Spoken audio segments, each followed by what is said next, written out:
Assalamualaikum warahmatullahi wabarakatuh. Hello VTuber semua, apa kabar kalian hari ini?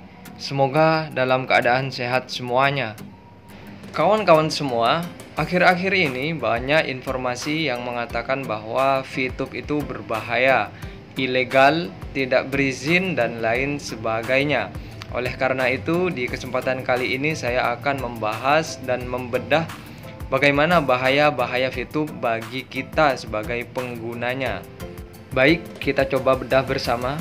Tapi sebelumnya, alangkah baiknya kita support channel ini dengan menekan tombol subscribe, like, dan share sebanyak-banyaknya agar kami tetap semangat dalam memberikan informasi-informasi terbaru tentang VTube ini.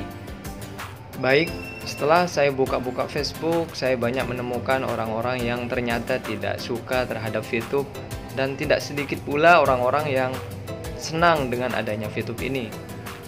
Dan tentu itu sangat biasa dalam persaingan bisnis. Contoh kasus, banyak yang mengatakan bahwa VTube itu adalah investasi ilegal, tidak berizin, tidak terdaftar di OJK, dan berita itu saja yang diangkat oleh para pembenci VTube. Tapi tentu banyak juga yang meng-share dan memposting hal-hal positif tentang VTube, seperti contoh akun satu ini.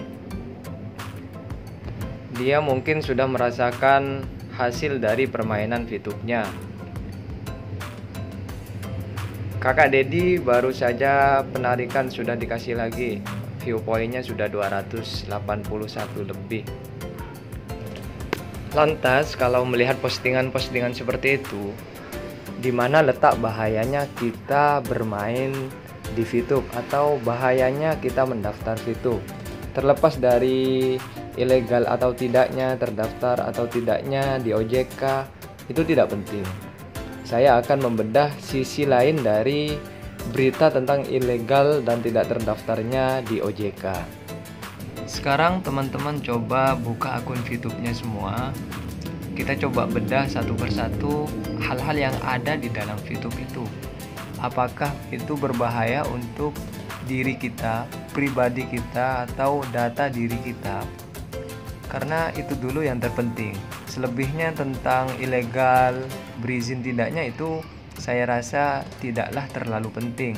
Karena VTube ini kita anggap sama saja dengan game atau aplikasi lainnya.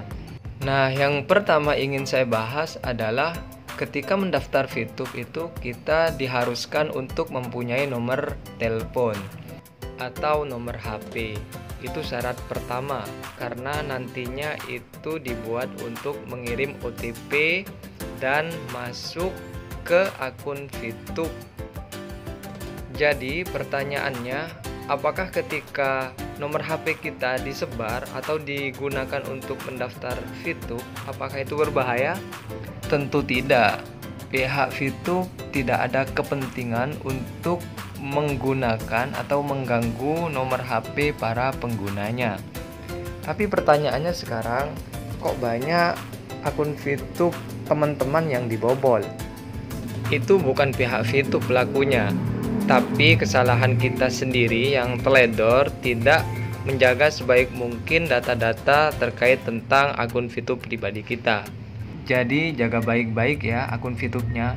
Jangan pernah memberi kode apapun kepada teman atau pihak lainnya. Yang kedua, ketika mendaftar VTube, kita diharuskan untuk memasukkan NIK KTP dan melengkapi data diri kita. Dan apakah itu berbahaya? Tentu tidak, karena itu wajar-wajar saja. Justru itu hal biasa dan lumrah di dunia digital. Seperti contoh kita mendaftar Shopee, mendaftar Lazada, dan lain sebagainya, kita harus memasukkan NIK data diri kita. Karena itu diperlukan oleh kita sendiri dalam melakukan transaksi, pembelian, transfer, dan lain-lain.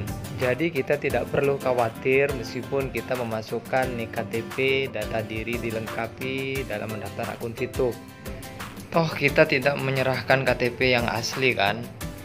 Lanjut, yang ketiga itu sebagai syarat mendaftar VTube kita harus memasukkan nomor rekening. Ingat, hanya nomor rekening dan nama bank serta nama lengkap pemiliknya ya. Itu saja yang perlu dimasukkan. Jadi tidaklah berbahaya sama sekali karena hanya nomor rekening saja yang perlu kita masukkan. Meskipun kita berikan kepada orang lain itu tidaklah berbahaya. Yang terpenting kita tidak boleh menyerahkan ATM beserta PIN rekening kita.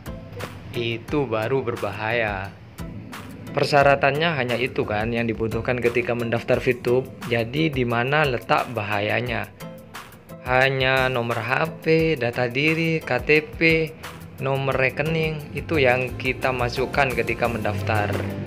Justru kita diuntungkan dengan adanya modal gratis yang diberikan oleh pihak Fitup, yaitu misi gratis selama 40 hari.